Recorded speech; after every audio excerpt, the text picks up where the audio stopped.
కోసమే వేచి ఉన్న రేయిలా వేయి కళ్ళతోటి ఎదురు చూడనా వానజల్లు కోసమే వేచి ఉన్న పైరులా గంపెడంత ఆశతోటి చూడనా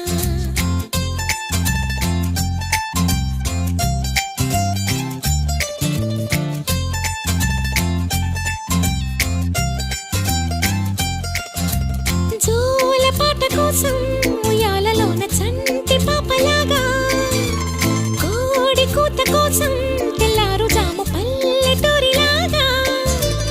ఆగనే లేనుగా చెప్పవా నేరుగా గుండెలో ఉన్న మాట